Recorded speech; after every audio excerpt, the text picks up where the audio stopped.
अच्छा 10वीं के सभी विद्यार्थियों, लो जी लिखा पढ़ी के साथ ये पेपर आपका 100% श्योर आ रहा है। जिन बच्चों को वास्तव में नंबर चाहिए कंप्लीट कर लीजिए। 1890 के दशक में रीडर पेस्ट नामक बीमारी किस देश में फैली थी? तो अफ्रीका में। गांधी जी ने साबरमती आश्रम की स्थापना कब की? 1916 में। सरकार का कौन सा रूप बेहतर है? लोकतंत्र का। भूदान आंदोलन किसने चलाया? विनोबा भावे जी ने। 2019 में महिला सांसदों की संख्या कितनी फीसदी थी? 14.36%। संयुक्त राष्ट्र द्वारा मानव विकास सूचकांक प्रकाशित किया गया था 1995 में। यहाँ से आप देख सकते हैं इसको, ये choose of the correct option है यहाँ पर। ठीक है, ये आपका क्वेश्चन नंबर 4 है, ये 5, 6 है। रिक्त स्थान देखते हैं। असहयोग खिलाफत आंदोलन जनवरी 1921 में शुरू हुआ। बेल्जियम में सामुदायिक सरकार का चुनाव भाषा के आधार पर किया जाता है। औसत आय को प्रति व्यक्ति आय भी कहा जाता है। भारत में औसतन एक स्त्री पुरुष की तुलना में रोजाना 1 घंटे ज़्यादा काम करती है। भूमिगत जल नवीकरणीय साधन का उदाहरण है। राष्ट्रवाद की पहली अभिव्यक्ति 1790 में फ्रांसीसी क्रांति के साथ शुरू हुई। ठीक है भैया, यहाँ से अपन ये रिक्त स्थान देखेंगे बढ़िया से। इसके बाद में ये यहाँ पर देख सकते हैं आप, बिल्कुल कंप्लीट करना है। ये जोड़ी की बात करें तो देख लीजिएगा, आपको जोड़ी है आपके सामने। ये थोड़ा सा एक इम्पोर्टेंट सूचना आपको देनी है, यहाँ से आप देख सकते हैं। इसको ऊपर आपको फॉलो कर लेना है, ध्यान से पढ़ लेना है ना। इसको फॉलो करोगे जैसे ही, ये यहाँ पर है, ये अपने इसको फॉलो करके रख लेना है। कोई भी चीज़ शाम को आएगी, जैसे ये मैंने यहाँ पर देख लीजिए डाल दिया था ये। ठीक है, यदि कई सारे बच्चों के पास क्या है, ये शो नहीं हो रहा है, कोई दिक्कत नहीं है तो एक बार देख लीजिए, आपकी सेटिंगों को देख लीजिएगा थोड़ा सा लेफ्ट राइट करके। आप तो घबराओ मत, आपके साथ में हूँ, कंधे से कंधा मिलाकर अपन करेंगे ना। सब कुछ दे दूंगा, वो वहाँ से डिलीट कर दूंगा, पर रात में ना देख लेना है ना, एक्टिव रहना। हिंदू स्वराज्य कहा जाएगा महात्मा गांधी सीमेंट का कारखाना। द्वितीय क्षेत्र प्रयागराज का जाएगा आपका श्रृंगेरपुर। महामंदी का जाएगा 1929। मक्का आयात पर प्रतिबंध कार्नला। दूसरा गोलमेज सम्मेलन का जाएगा आपका 1931। हो गया इतना। यहाँ से अपन बात करेंगे क्वेश्चन नंबर 3 की, तो ये देख सकते हैं आप, एक वाक्य में उत्तर है। लॉर्ड बायरन कौन था? अंग्रेज कवि था। लॉर्ड बायरन कौन था? अंग्रेज कवि। J.N. टाटा ने भारत में लौह इस्पात कारखाना कहाँ स्थापित किया? जमशेदपुर में। लोकतंत्र शासन की अन्य व्यवस्थाओं का बेहतर एक बिंदु है नागरिकों की समानता का बढ़ावा देना। 2011 में जनगणना के अनुसार भारत की साक्षरता दर थी 73%। भारत में सहकारी बैंकों की रचना त्रिस्तरीय। वायु परिवहन का राष्ट्रीयकरण कब किया गया? तो 1953 में किया गया था। यदि हम बात करें तो यहाँ से आपको बढ़िया से कंप्लीट करना, थोड़ा सा छोटा कर देते हैं ताकि इंग्लिश मीडियम वाले बच्चे भी कंप्लीट कर लेंगे। ले लिया स्क्रीनशॉट। सेवा क्षेत्र अर्थव्यवस्था का तृतीय क्षेत्र का बिल्कुल एकदम राइट है। बैंक केवल लाभ कमाने के उद्देश्य से, ठीक है, व्यापारियों को ऋण उपलब्ध करे, गलत। 5 मार्च 1931 को गांधी जी ने इरविन के साथ एक समझौते पर दस्तखत किए थे। बिल्कुल सत्य बात है, ये सत्य आप कंप्लीट कर सकते हैं, फटाफट कर लो, इन्हीं में से फंस रहा पूरा पेपर।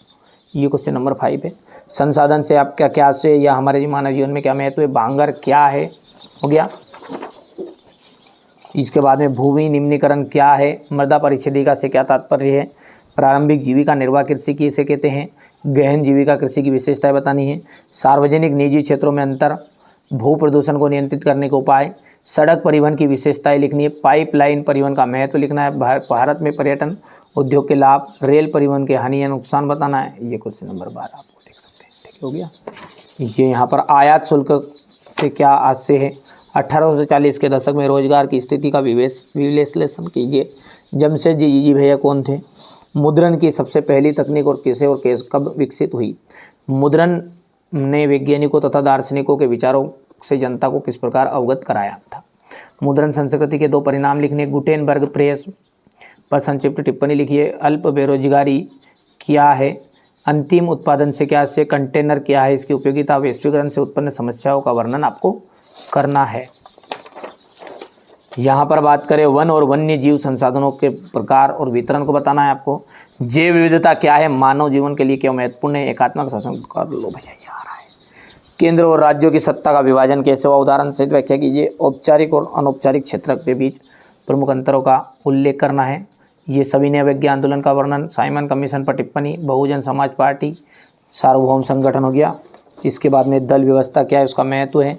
ये क्वेश्चन नंबर आपका 23 रहेगा। में वे सारी की सारी वस्तुएं जो हमारी आवश्यकताओं को पूरा, जो मतलब क्या करेगी? हमारी आवश्यकताओं को पूरा करेगी तथा जिनको बनाने के लिए प्रौद्योगिकी का उपयोग करना पड़ता है, वो कहलाते हैं संसाधन। इनका हमारे जीवन में महत्व क्या है? आज संसाधन हमारी प्रगति के सूचक बन गए हैं। संसाधन मानव जीवन को सुखद व सरल बनाते हैं। संसाधन के कारण मानव ने अपनी बुद्धि और कौशल को बढ़ाया है। ठीक हो गया इतना? क्या बोला है मैंने कि संसाधन क्या है वास्तव में, कि वे सारी की सारी वस्तुएं जो हमारी आवश्यकताओं की पूर्ति करेगी। ये पेन, ठीक है, ये कागज, ये मोबाइल, सब कुछ ये क्या है, आपके संसाधन है जो हमारी आवश्यकताओं की पूर्ति करेंगे। और जल संसाधन, वायु संसाधन, ये सब जानते हैं।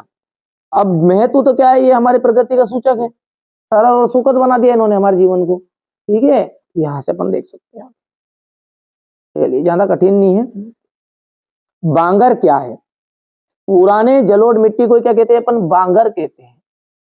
यहां नदियों द्वारा निर्मित प्राचीन मृदा है, पुरानी मृदा है। तो नाम क्या है? बांगर। नाम में लग रहा है पुराना नाम होगा इसका, बांगर, खांगर, डांगर। ठीक है, तो ये क्या है? पुरानी जलोढ़ मिट्टी को कहेंगे अपन बांगर। यहाँ नदियों द्वारा निर्मित प्राचीन मृदा है। यहाँ स्लेटी रंग की चिकनी मृदा है। चलिए अगला देखते हैं, भूमि निम्नीकरण क्या है? भूमि निम्नीकरण का मतलब होता है भूमि के उपजाऊपन में कमी आना, अर्थात प्राकृतिक तथा मानवीय कारणों से भूमि की गुणवत्ता में कमी आए तो इसे हम कहते हैं भूमि निम्नीकरण। मृदा परिच्छेदिका से क्या तात्पर्य है? मृदा में क्रमिक क्षैतिज परतों, विन्यास और उनकी स्थितियों को दिखाने वाले ऊर्ध्व काट को अपन मृदा परिच्छेदिका कहते हैं। ठीक है, इन्हें कहते हैं मृदा परिच्छेदिका। कि मृदा में क्रमिक क्षैतिज परतों और विन्यास और उनकी स्थितियों को दिखाने वाले ऊर्ध्व काट, ऊर्ध्व का मतलब होता है हिस्सा, खड़े काट को मृदा परिच्छेदिका कहते हैं। सिंपल परिभाषा लिखा दी मैंने यहाँ पर। अब अगला है क्वेश्चन नंबर 8। क्या है प्रश्न को थोड़ा सा पढ़ते हैं। प्रारंभिक जीविका निर्वाह कृषि क्या है? देखिए, प्रारंभिक जीविका निर्वाह कृषि, यहाँ कृषि भारत के कुछ भागों में अभी भी की जाती है। प्रारंभिक जीविका निर्वाह कृषि का अपन उदाहरण देखें ना, तो ये इसका उदाहरण है।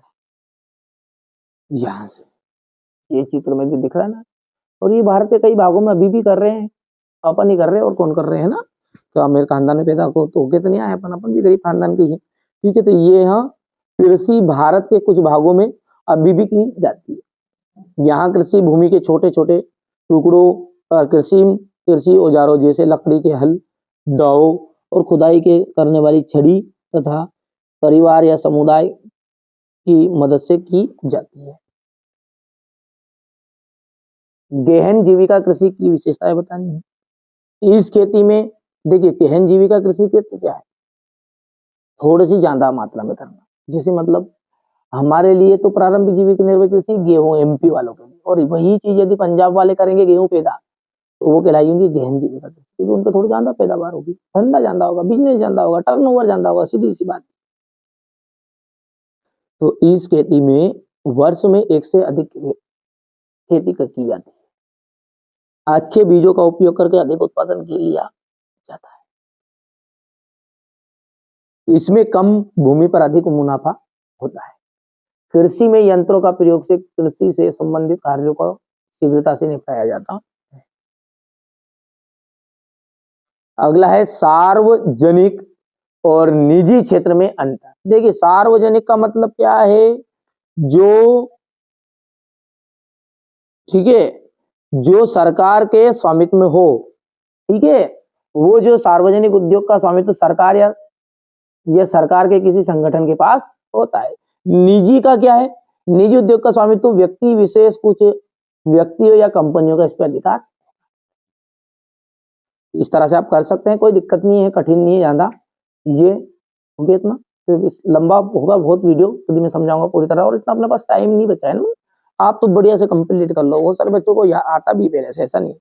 भू प्रदूषण को नियंत्रित करने के उपाय, ये देखिए हो गया। सड़क परिवहन की विशेषताएं क्या है? सड़कें उबड़ खाबड़ जगहों पर बनाई जाती है। सड़कें गांव को शहर से जोड़ती है। छोटी और कम दूरियों के लिए तीव्र गति का से परिवहन किया जाता है।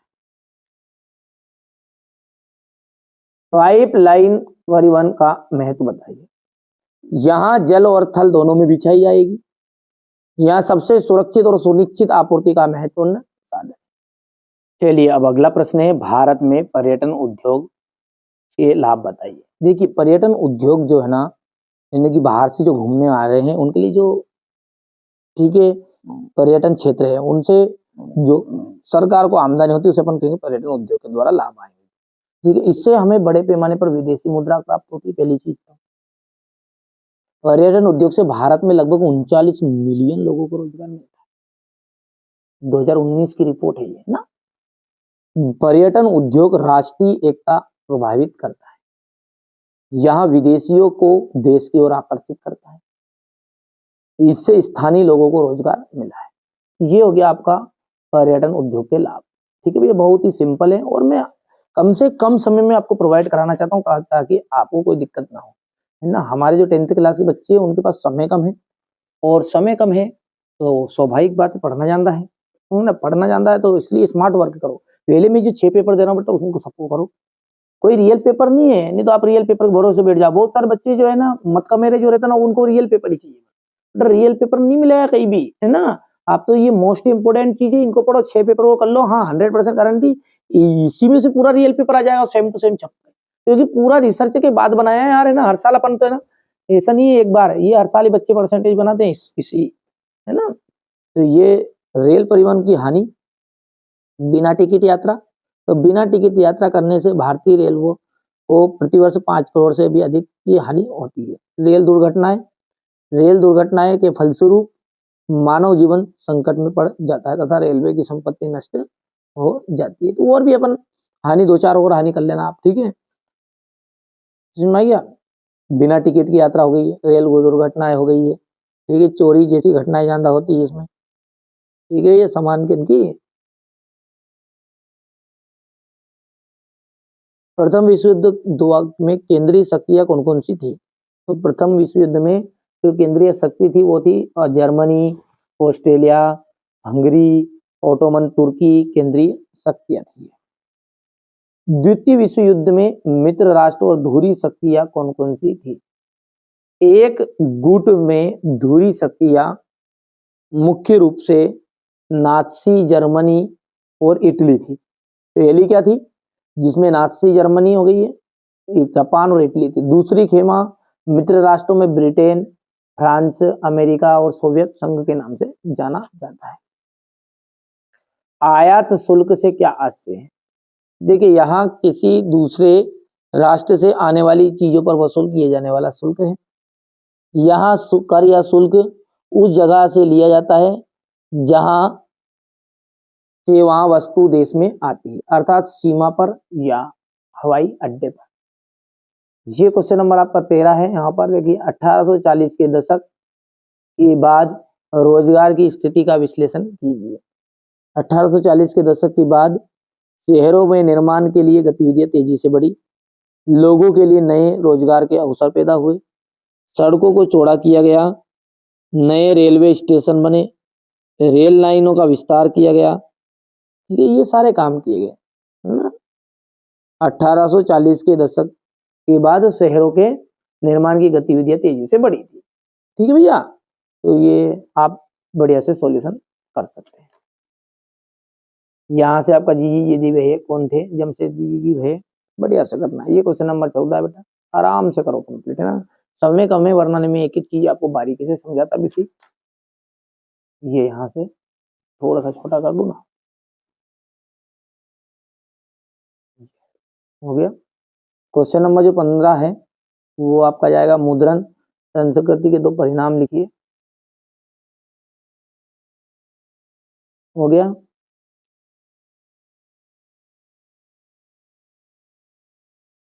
गुटेनबर्ग प्रेस पर टिप्पणी लिखिएगा। अल्प बेरोजगारी क्या है? किसी क्षेत्र में आवश्यकता से अधिक लोगों का नियोजन होना ही क्या कहलाता है? अल्प बेरोजगारी कहलाएगा। अंतिम उत्पादन, सिंपल सी बात है, हो गया। कंटेनर क्या है, इसकी क्या उपयोगिता है बताइए? वस्तुओं के कंटेनरों में रखा जाता है जिससे इन्हें जहाजों, रेलों, वायुयानों एवं ट्रक पर बिना क्षति के लादा जा सके। कंटेनरों से ढुलाई लागत में भारी बचत हुई है और माल को बाजारों में पहुंचाने की गति में वृद्धि हुई है।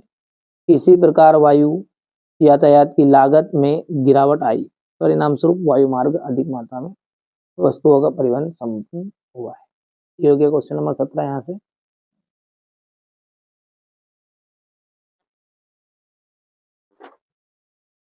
वैश्वीकरण से उत्पन्न प्रमुख समस्याएं बताइए। सभी लोगों को लाभ नहीं, ठीक है। श्रमिकों के जीवन पर संकट ना, और क्षेत्रीय असमानताएं, तो थोड़ा अंदर पढ़ो जिसमें समझ में आ जाएगा। हो गया इतनी चीजें। क्वेश्चन नंबर 18 है वन और वन्य जीव। वन और वन्य जीव है ना,